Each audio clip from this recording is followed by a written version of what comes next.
Allez, bonjour à tous, j'espère que vous allez bien. Aujourd'hui, analyse de marché, on verra Bitcoin dans un premier temps, Ether, les altcoins. On a un marché qui est plutôt baissier, avec ici des cryptos qui corrigent pas mal. Donc on va faire un bilan de cette journée, qu'est-ce qu'il y a à en retenir, qu'est-ce qu'il faut faire, qu'est-ce que j'envisage de faire. On fera un suivi de cette position que j'ai toujours en cours et on verra tout simplement si on a des opportunités à saisir. Donc je commence par le Bitcoin. Donc comme je l'ai dit, un Bitcoin qui corrige un peu moins que les altcoins, mais on a surtout un dump de la finance traditionnelle qui entraîne ici les cryptos. On l'a vu au moment de l'ouverture du marché USA, hop, 15h30, on le voit bien, on a un marché qui était plutôt baissier, ce qui a entraîné les cryptos à la baisse. On le voit bien à partir de 15h30, on a eu un mouvement assez important à la baisse et on l'avait vu hier, on en avait parlé comme quoi au vu des réactions vendeuses qu'on avait proches des ATH, S&P, Nasdaq, on avait de grandes chances ici d'avoir une continuation de la baisse et revenir chercher potentiellement notre bad range. Donc voilà, je maintiens ce que je dis, je m'attends ici à une semaine orientée plutôt risk-off et des risk-on, donc que ça soit des actions, que ça soit des cryptos qui corrigent un peu. C'est pour ça que j'avais pris également ce trade là que je vous avais partagé en direct sur YouTube. Je vous avais montré pourquoi je rentrais en position. Tout simplement parce que on avait une réaction vendeuse sur le Bitcoin, on avait l'indice du dollar qui était sur support, on avait le S&P, le Nasdaq qui était en train de rejeter sur leur précédent ATH et sur un gros niveau de résistance, et surtout j'avais une bonne zone de localisation ici avec le tunnel 1 heure, le tunnel 15 minutes et le point pivot daily. Donc voilà, maintenant où est-ce qu'on se situe dans le marché? Eh ben on va surtout, enfin dans le marché sur les cryptos et surtout Bitcoin, on va attendre surtout la clôture daily. Pourquoi? Parce que c'est toujours la même chose, si on a des fortes baisses, on passe sous les 95 000 $ dans la journée, et ensuite on a souvent une réaction acheteuse en fin d'après-midi, fin de journée heure française, et on voit qu'on a souvent des clôtures qui sont au-dessus des 95 000 $, parce qu'on a très souvent une réaction acheteuse avec des acheteurs qui se manifestent. Et de la même manière que quand on parvient à aller chercher au-dessus des 98 000 $. Donc là on a clairement une représentation simple d'un range qui est matérialisé entre deux bornes, et ce qu'il va falloir vraiment surveiller, c'est la clôture daily. Je vous l'avais dit à ce niveau-là, attention à ne pas vous précipiter. L'erreur de la majorité des gens, c'est ok, ça y est, on est passé sous les 95 000 $, je commence à short, je commence à jouer les breakouts, etc., alors que non, on n'a pas de breakout tant qu'on n'a pas eu de clôture. Pour le moment, moi, j'ai pas de clôture daily sous ce niveau-là. Alors il y en a qui vont zoomer, qui vont descendre sous les unités de temps, qui vont dire oui, ici en H4 on a clôturé. Pour moi ici, je veux une clôture daily sous les 95 000 $ pour vraiment parler de break de ce range-là à la baisse. Et dans ce cas-là, là oui, on pourra parler de sortie de ce range-là, de sortie de la value area. Ici, notre value area qui est aux alentours des 95 000 $. Et si on sort de la value area low plutôt, donc on sort de la value area et on traverse la value area low ici, donc comme je l'ai dit, sous les 95 000 $, là, on aura de grandes chances d'aller chercher les 90 000 $. Pour moi, je maintiens ce que je dis, même si on a ici un marché qui baisse, soyez prudents sur les cryptos, et je vois beaucoup de gens qui espèrent. Je le vois sur Twitter, je le vois sur les réseaux sociaux, des gens qui se disent, ok, mon portefeuille n'a pas fait x10, on n'a pas atteint 150 000 $ sur Bitcoin, on n'a pas atteint 10 000 $ sur Ether, il n'y a pas des cryptos qui ont fait des x10, x50. Et du coup, ils se disent, ce n'est pas possible que le bull market soit terminé. Sauf que, je suis désolé, mais on a vu quand même des choses assez incroyables sur 2023, 2024 et 2025, entre un Bitcoin qui passe de 15 000 à 100 000 $. Donc déjà, ça c'est d'un point de vue performance sur un actif, que ça soit entre une crypto Trump qui a été listée et qui a atteint plusieurs milliards de capitalisation en moins de 24 heures, ce qui est vraiment des signaux de fin de bull run, qu'on a comme ça, des personnages politiques qui mettent en avant une crypto. On a quand même eu un airdrop sur Hyperliquid qui a été juste exceptionnel, donc il s'est passé des choses quand même sur les cryptos. On a eu des narratifs, que ça soit les mêmes coins, que ça soit l'intelligence artificielle. On peut pas dire, si là on pose un top de marché, on peut pas se dire que on n'a pas eu de bull market. Il y en a qui vont dire que ce bull market était nul à chier, mais c'est les mêmes qui disaient que le bull market en 2020 était nul à chier. Pourquoi? Parce que ils étaient positionnés sur des cryptos qui n'ont pas fait grand chose, comme par exemple XRP, où c'est là où la personne qui se dit super, moi XRP ça n'a pas fait grand chose parce que on n'a même pas fait un nouvel ATH, et c'est les mêmes types de personnes qui aujourd'hui vont vous dire pour moi ici c'est pas terrible parce que ADA n'a pas fait un nouvel ATH. Sauf que je vous l'ai souvent répété ces derniers mois, ces dernières années, que toutes les cryptos ne feront pas de nouvelle ATH. Faut l'accepter, c'est comme ça, parce qu'on a beaucoup plus de cryptos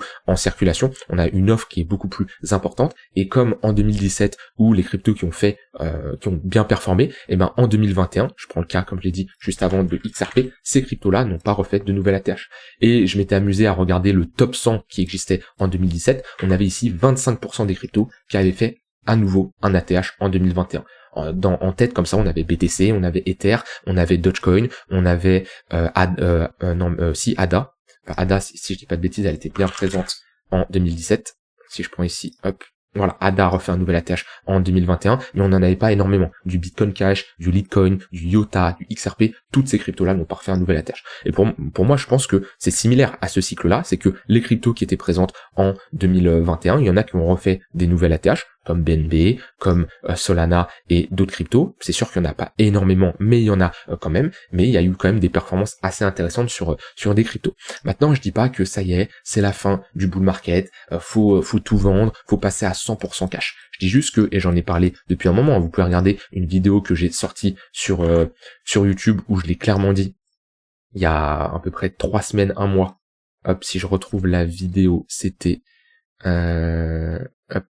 il me semble que c'était celle-ci, ou non, c'était celle-ci, où je vous ai clairement dit, attention, on est en train de réintégrer ici un gros niveau, je préfère réduire mon exposition sur les cryptos. Ça, c'est des signaux techniques qui payent, tout simplement. J'ai un plan, c'est-à-dire j'ai des règles qui me disent, ok, s'il se passe ça, je préfère réduire mon exposition, et tout simplement, ça paye.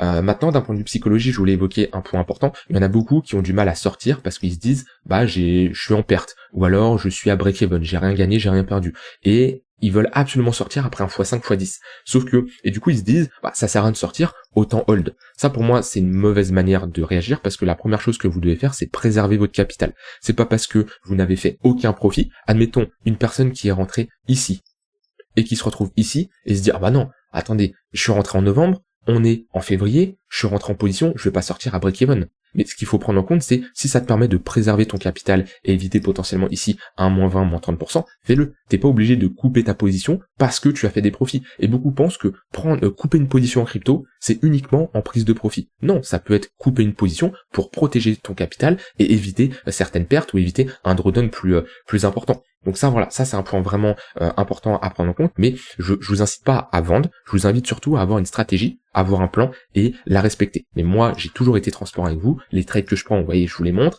Quand je vous ai dit que je réduisais mon exposition sur les cryptos, je vous le montre également. J'ai eu des insultes, j'ai eu des mecs qui m'ont dit oui, c'est n'importe quoi, pourquoi tu réduis ton exposition sur les cryptos, non. Sauf que je l'ai réduit et ça m'a évité certaines baisses comme Ether qui a pris un moins 37%. Je dis pas que j'ai vendu tous mes Ethers, mais j'ai quand même réduit mon exposition. J'ai quand même un drawdown, j'ai quand même, quand je dis un drawdown, c'est j'ai eu une baisse de mon portefeuille crypto, ce qui est tout à fait normal parce que je garde une exposition en crypto, mais j'ai préféré la réduire pour avoir du cash au cas où on a une baisse plus importante. Maintenant, je vous le remonte assez rapidement, les niveaux que je surveillerai pour m'exposer, là je parle uniquement du Bitcoin, c'est les 0,382 Fibo au niveau des 73 000 $, et ensuite les 0,118 de Fibo au niveau des 51 000 $. Pour moi, j'ai du mal à voir un Bitcoin s'installer et repasser sous les 44 000 $. Alors ça peut faire peur. Il y en a qui vont dire c'est impossible. Moi, je vous le dis que dans le passé, on a eu un moins 77%. Je vois pas qu'est-ce qui nous empêcherait d'avoir un Bitcoin qui ne peut pas reprendre. Ici, on serait sur un moins 50%, ce qui n'est pas impossible. Quand on voit par exemple que on peut avoir un S&P où la capitalisation n'a rien à voir avec le Bitcoin qui a pu prendre ici un moins 26%, je vois pas pourquoi Bitcoin, lui, ne pourrait pas prendre un moins 50%, surtout que c'est un moins 50% après, ici, une hausse de 600%. Donc voilà, faut prendre du recul, faut être honnête avec soi-même, faut pas se voiler la face, ok.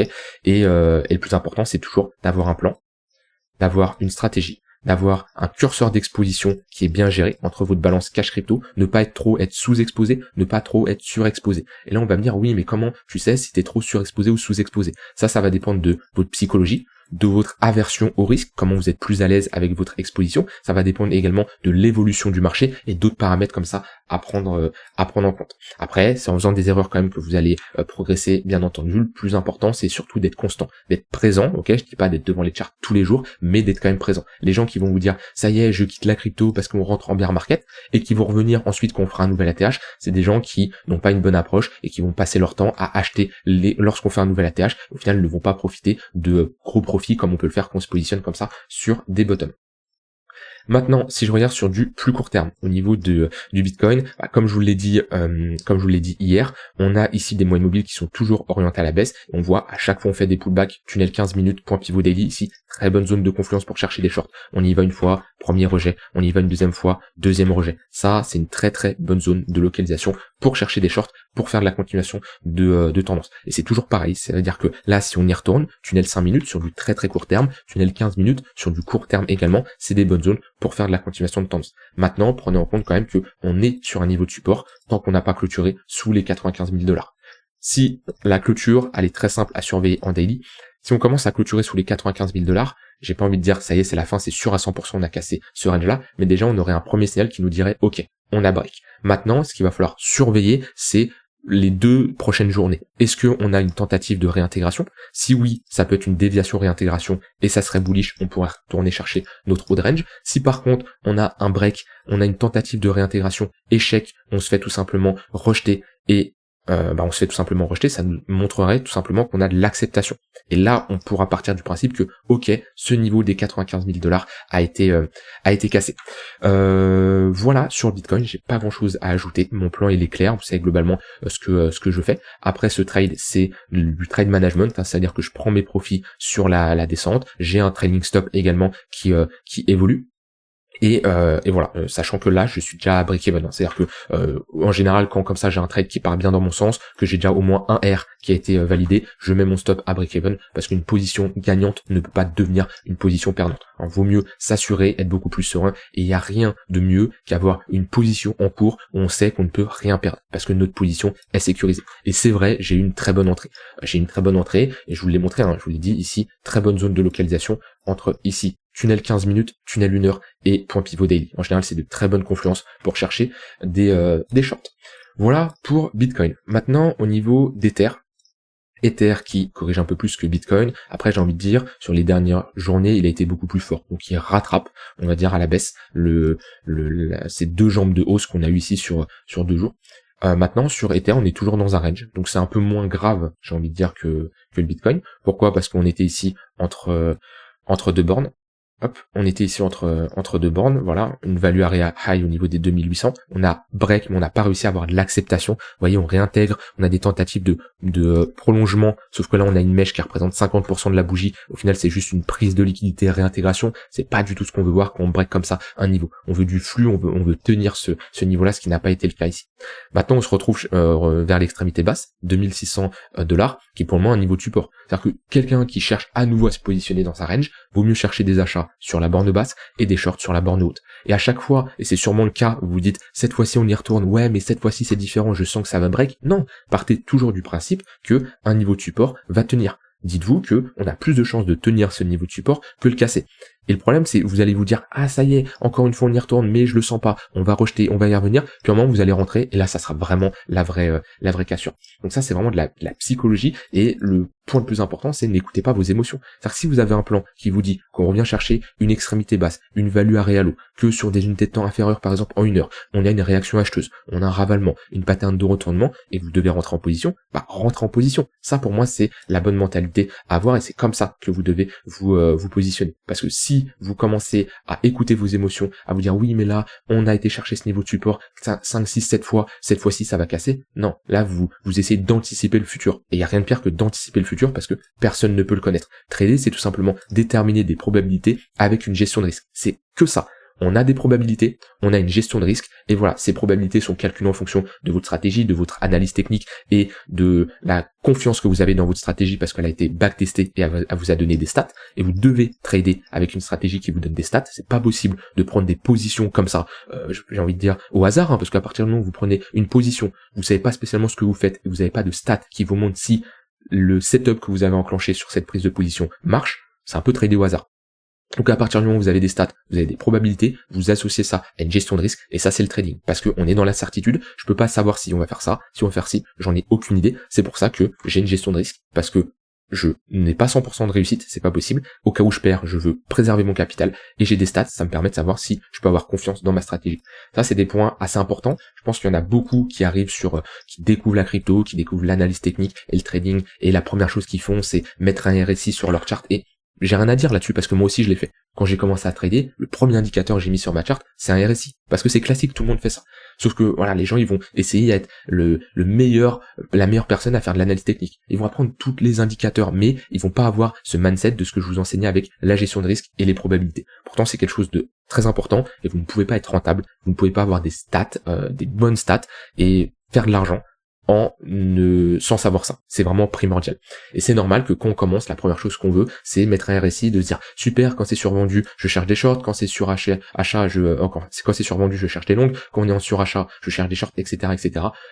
Les gens qui vous vendent ça et qui vous disent que ça marche, non, ça marche pas. C'est beaucoup plus compliqué de trader et vous le verrez. Et c'est toujours simple de se dire après qu'on regarde dans le passé, ah bah vous voyez, là on était en survente, fallait acheter, etc. Mais c'est toujours simple le passé, mais faut voir comment tu te comportes surtout dans le présent et à l'instant T.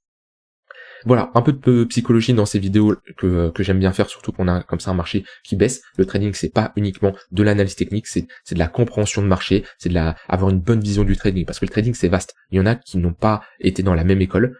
Trader, c'est comme un peu faire de la cuisine. Il y a plein de recettes qui sont différentes. Il y en a qui ont été dans des bonnes écoles, d'autres dans des mauvaises écoles, d'autres qui ont appris par eux-mêmes. Il y a plein de manières de trader. Moi, je dis pas que j'ai la meilleure méthode. Je dis pas que je suis le meilleur pâtissier, le meilleur cuisinier. Absolument pas. J'avance petit à petit. Je fais mon bout de chemin et je suis satisfait de ce que je fais. Donc voilà pour Bitcoin et Ether. Au niveau des altcoins. Alors je voulais voir avec vous ici Total 3. Moi, Total 3, je suis pas convaincu tant qu'on repasse pas au-dessus de ce niveau-là. Parce que là, on a une pattern de top 1. Ici, si je me mets en close line, on voit bien le sommet creux, sommet plus bas que le précédent, en clôture de bougie ici, break au niveau de la ligne de coup. Alors, fut un temps, j'utilisais beaucoup plus les mèches pour parler de structure de retournement, et avec le temps, j'inclus également les clôtures. Enfin, je prends plus en compte les clôtures que les mèches. Ça va surtout dépendre du contexte de marché et de ce que je veux voir. Mais enfin, pas de ce que je veux voir, mais de la convergence qu'il y a entre le contexte de marché, le sentiment de marché, l'analyse fondamentale et l'analyse technique. Quand on a comme ça tout qui se ressemble, qui vont dans le même sens, si j'ai une structure de top avec une clôture et pas avec une mèche, je vais quand même prendre la clôture parce que ça nous montre quand même que on break un niveau assez important. Et on voit, on a ici une tentative de réintégration, rejet. Donc là, c'est là où c'est ce que je vous disais. Quand on est ici, on a juste un break. Là, c'est juste un break. Quand on tente de repasser au-dessus et qu'on n'y arrive pas, c'est de l'acceptation. Ça nous montre que c'est un niveau important.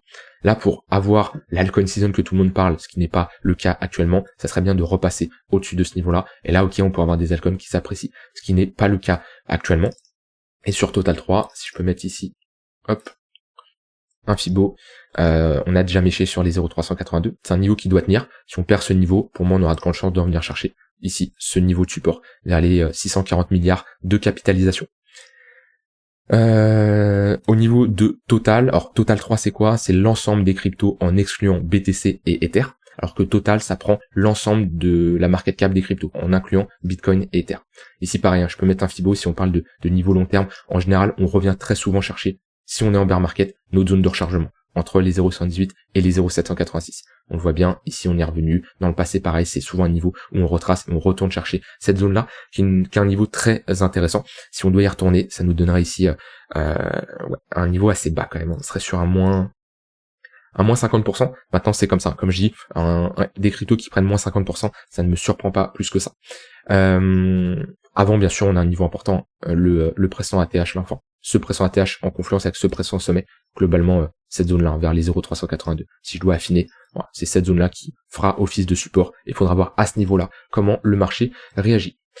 Au niveau des altcoins, pas spécialement des altcoins qui performent plus que ça, pas des cryptos qui sortent du lot. Ouais, je pense dans le Discord, il y a quelqu'un qui m'a dit ouais mais tu vois, regarde, il est où? Sei performe bien. Tant mieux, et j'en ai parlé, Sei, au moment où on a eu cette pattern de retournement pullback, je vous ai dit que Sei sortait du lot. Le problème c'est intéressant de surveiller des cryptos qui sortent du lot, vaut mieux les mettre de côté. Vous pouvez mettre ici une petite alerte, voilà, une petite couleur, ou mettre des alarmes, des alertes sur votre chart, bien sûr.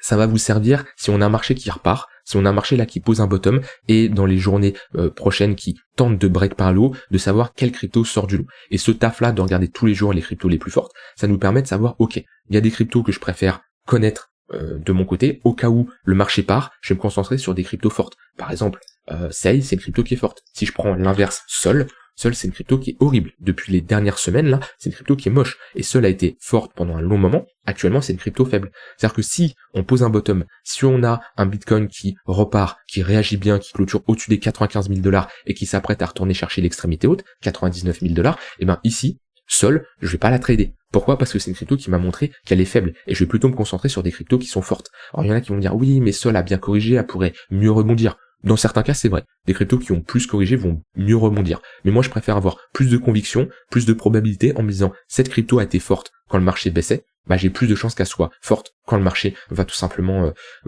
monter. En tout cas, moi, c'est ma psychologie que j'ai à l'heure actuelle.